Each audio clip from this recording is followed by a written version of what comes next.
अब तो राहुल गांधी लिख कर देने को तैयार हैं कि बीजेपी हार रही है और सबसे बुरी पराजय का सामना उसको उत्तर प्रदेश में ही करना पड़ेगा। आज कन्नौज की रैली में लोगों के उत्साह को देखकर राहुल गांधी ने यह बयान दिया है। क्या है इस पर प्रतिक्रिया आपकी? लिख कर देने को तैयार है, बस उसमें इतना ही है कि वो कांग्रेस सबसे दारुण पराभव का सामना करने जा रही है। उसमें गलती से राहुल गांधी अक्सर उनकी जुबान फिसलती है। अभी कल मल्लिकार्जुन खड़गे की जुबान फिसली थी, आपने देखा था किस तरह से वो कह रहे थे उनके अध्यक्ष जी, नेहरू जी ने कहा था गरीब को गरीब बनाओ, अमीर को अमीर बनाओ। उसी तरह से श्रीमान राहुल गांधी जो कह रहे हैं वो बात सत्य है उनके लिए, स्वयं कांग्रेस के लिए, कि उसका पिछली बार जो है, और आप देखिए कांग्रेस जब 428 सीटों पर लड़ी थी तब कांग्रेस को 54 सीटें मिली थी। कांग्रेस जब 440 सीटों पर लड़ी थी तब कांग्रेस को 44 सीटें मिली थी। अब की कांग्रेस जो 328 सीटों पर लड़ रही है, और आप कल्पना कीजिए चित्रा जी कि अगर उनका गठबंधन पंजाब में आम आदमी पार्टी के साथ हो गया होता, इंडी अलायंस का जिसको पार्टनर कहते हैं बंगाल में, उनका अगर तृणमूल कांग्रेस पार्टी के साथ हो गया होता, उनका गठबंधन जो है सीपीएम के साथ केरल में हो गया होता, तो कांग्रेस पार्टी तो 272 सीटें भी लड़ने लायक नहीं बची है। तो लिखकर वो ये दे रहे हैं कि इस बार इतना दारुण पराभव कांग्रेस का होगा कि इस दारुण पराभव का इतिहास कांग्रेस को हमेशा के लिए इतिहास में जमा होने की स्थिति का बना देगा। ठीक है, ये राहुल गांधी जी कहना चाह रहे हैं। अनुराग भदौरे जी, आपके पास राहुल गांधी जी की स्थिति ये है कि जिस रायबरेली से वो चुनाव लड़ रहे हैं उस रायबरेली में भी उनके पास एक विधायक नसीब नहीं हो पाया। अनुराग भदौरे जी, ये बात तो सच है ना, राहुल गांधी जब रायबरेली पहुंचे तो ऐसा लग रहा था कि अनमने तरीके से वो चुनावी मैदान में आखिरी दिन आखिरी वक्त पर उतार दिए गए हैं। ऐसे में ये कहना कि बीजेपी एकदम बुरी पराजय का सामना करने जा रही है और अब की बार हार जीत का दावा अलग है, लेकिन उत्तर प्रदेश को लेकर खासतौर से क्या है वजह इस कॉन्फिडेंस के पीछे?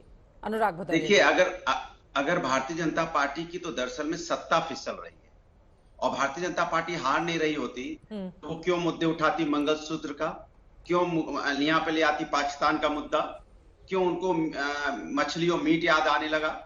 जनता के मुद्दे तो नहीं याद आए। और कैसे देखो दिन पे दिन जैसे जैसे चुनाव होता चला जा रहा है, तरह तरह की चीजें देखने को मिलती है। कोई कह रहा है 15 मिनट दे दो, कोई कह रहा है 15 सेकंड दे दो। ये भाई हिंदुस्तान है, ये कोई बिग बॉस का घर है क्या कि यहाँ डायलॉगबाजी चलेगी? देश संविधान और न्यायपालिका और कानून से चलता है, ये मजबूत हिंदुस्तान है।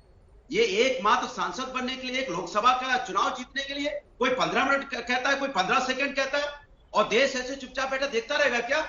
मैं तो देश के चुनाव आयोग से आग्रह करूंगा, देश के सर्वोच्च न्यायालय से करूंगा, इस तरह की जो बातें करती है उनका चुनाव, उनका पर्चा निरस्त हो, ऐसे लोगों को चुनाव लड़ने से रोक दिया जाए। देश की भावनाओं से खेलोगे क्या आप? मात्र एक लोकसभा का एमपी बनने के लिए आप देश की भावनाओं से खेल जाते हो। दोनों तरफ से डायलॉगबाजी, सरकार भी चुप रहती है, देश के जो नेता है, बड़े नेता जो सत्ता चला रहे वो भी चुप है, और इसमें टीवी में पूरी तरह से चल भी रहा है। अरे भैया, आपको अगर 15 सेकंड 15 मिनट की बात करनी है तो बोलो ना कि 15 सेकंड का टाइम दे दो, देश के अंदर में हम लाचारी गरीबी हटा देंगे। दूसरी तरफ से आवाज आनी चाहिए, 15 मिनट का टाइम दे दो। अरे भैया, हैदराबाद में कुछ बोला गया, यूपी पर सवाल पूछा गया है, आप क्यों नवनीत राणा और उनके आज तो यूपी पर इलेक्शन है, यहाँ पर डिबेट है, यूपी वाले पर भी थोड़ी बात कर लेते हैं ना। यही मुद्दों को गरमाया जा रहा है, इसलिए मैं आपसे बता रहा हूँ। आप मेरी बात नहीं समझ पा रहे। मुद्दा क्या होना चाहिए? मुद्दा होना चाहिए कि भारतीय जनता पार्टी या किसी नेता को कहना चाहिए कि देश के अंदर में अगर मेरी सरकार बनेगी, जिस तरह से विपक्ष बात कर रहा है, कन्नौज की इतनी महत्वपूर्ण सीट है, उसको लेकर आपको बात करनी चाहिए तो आप लेकर जा रहे हैं, मतलब वहां पे थोड़ा कन्नौज पे भी बात कर लीजिए ना अनुराग जी। टोक रहे हैं बीच में, देश के मुद्दों पे बात कर रहा हूं। मैंने भाषण देने के लिए नहीं बुलाया है ना, सवाल पूछने के लिए बुलाया, टोकूंगे अनुराग जी प्लीज। और मुझे लगता है कि व्यक्तिगत टिप्पणी अगर आप दोबारा करेंगे किस तरह की बात तो फिर मैं ऑडियो डाउन कर दूंगी अनुराग जी, फिर आप नाराज हो जाएंगे। अरे संजीव झा भी इंतजार कर रहे हैं, बाकी लोग भी इंतजार कर रहे हैं, आपको भाषण देने के लिए नहीं बुलाया है ना अनुराग जी।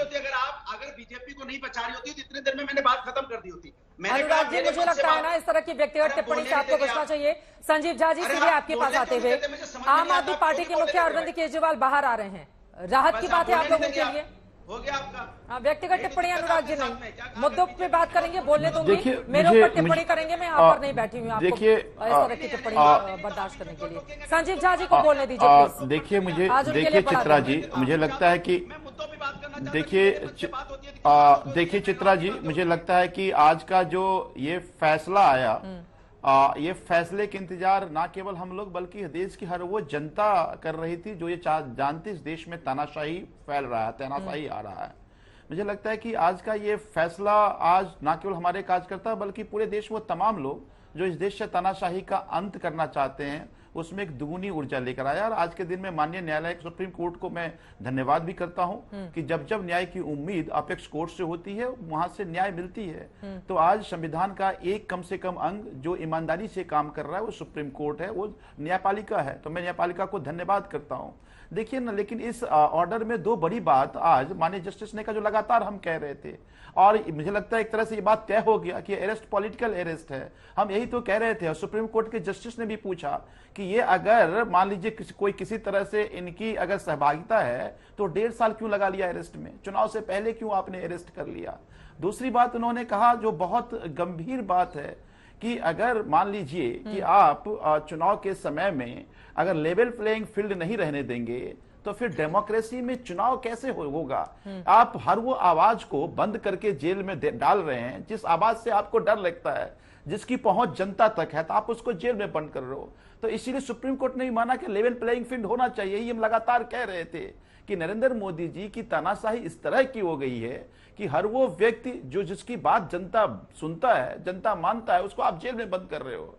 तो भगवान के घर में देर है अंधेर नहीं है। अब जब अरविंद केजरीवाल आएंगे तो उनकी आवाज हर घर तक पहुंचेगी। और एक बात मैं आपको दावे से कहता हूं चित्रा जी कि अब के बाद जितने चरणों में चुनाव होने हैं, नरेंद्र मोदी जी भारतीय जनता पार्टी का चूपड़ा साफ होने वाला है और ये तानाशाही का अंत का माध्यम अरविंद केजरीवाल बनेंगे। ये भी मुझे लगता है आज का ये फैसला तय कर रहा है। तो इसीलिए लगातार जो हम बार बार कह रहे थे कि आज नरेंद्र मोदी जी पूरे देश में अपोजिशन को दबाने का, अपोजिशन को आवाज बंद करने की कोशिश कर रहे हैं। इस देश में न्यायपालिका है और हमेशा न्यायपालिका अपनी ईमानदारी से अपनी जिम्मेदारी का निर्वहन करता रहा है।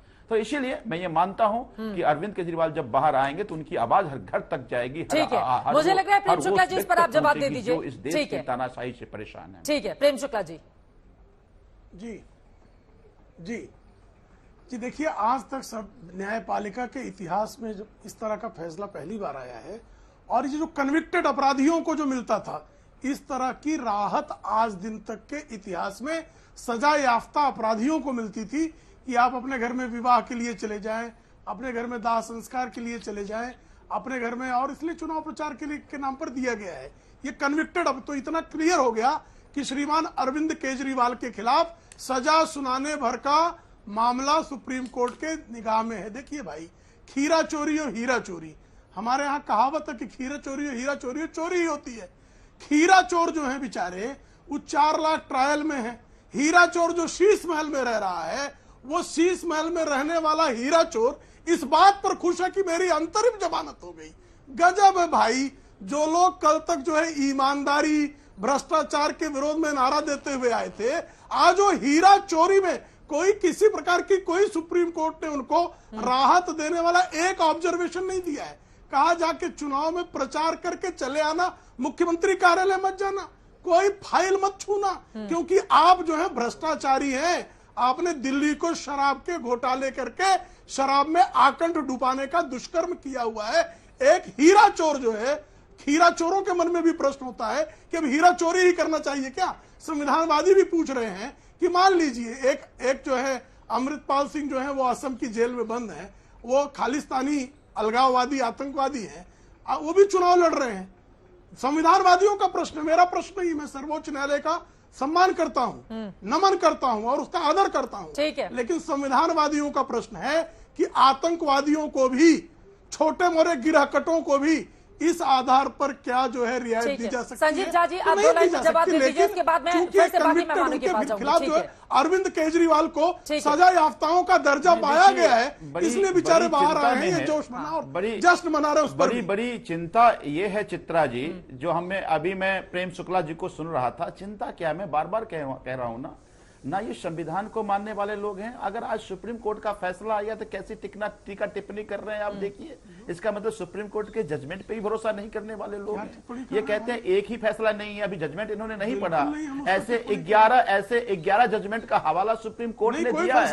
एक बात, दूसरी बात की तुलना क्या कह रहे हैं, अमृतपाल भी मान लेगा, देश की जनता देख रहा है। Arvind Kejriwal sitting chief minister है। आप जो इंटरिम बिल तुलना का कर रहे हैं एक ना, उदाहरण देश लेके की जाइए। जनता मुंहतोड़ जवाब देगी इंटरिम बिल का एक आपको। उदाहरण देश लेके की जाइएगा। जनता इस अहंकार का एक जवाब इंटरिम देगी बिल का आपको उदाहरण कि देके सिटिंग जाइएगा। चीफ ये मिनिस्टर बहस जिसको का दिल्ली की पूर्ण जनता ने चुनौती चुना, है। देश एक की इंटरिम जनता बिल ने का चुना उदाहरण है, लेके जाइएगा। तो आप कह रहे हैं संजीव सुप्रीम कोर्ट भाई, गलत एक फैसला इंटरिम दिया है बिल ना। का, मैं और वही तो आपके कह रहा साथ हूं आपके कि जो आप है, सुप्रीम कोर्ट पे समर्थक आप सुप्रीम आशुतोष कोर्ट जी पे उंगली को खड़ा चुनौती कर है। रहे हैं। चुनाव हम तो का कह रहे हैं प्रचार कि ये करने देश के के लिए लिए सबसे किसी बड़े मुख्यमंत्री खतरनाक को- लोग ये कोई मुख्यमंत्री ये जेल सुप्रीम गया कोर्ट को था नहीं आज मानते, तक। संस्था को नहीं मानते, जनतंत्र को अरे, नहीं मानते, संविधान को अरे, नहीं मानते। अरे, तब मैं कौन चित्रा नहीं जी कहता हूं मानेगी? कि इनसे हम तो सावधान आदर होने की कर रहे जरूरत हैं। देश को है। अरे, सबसे खतरनाक लोग देश के हैं ये। ओहो, अगर ये अगली बार आए ना तो संविधान रहने देंगे, ना सुप्रीम कोर्ट रहने देंगे, चोर जनतंत्र बचाओ रहने देंगे। शोर। ठीक कह है। रहे सुप्रीम कोर्ट का चोर फैसला कैसे आ बचाओ सकता है। शोर। अब अगर चोट सही जगह लगी है, अब जब किसने चोट सही कहा जगह आपको? लगी, चिंता मत ये करो कब प्रेम कहा शुक्ला मैंने? जी। चित्रा जी, मैंने कब कहा? देश की जनता चुप रहा चित्रा साफ जी, करने मैंने वाली कब है कहा? आपको। ठीक है।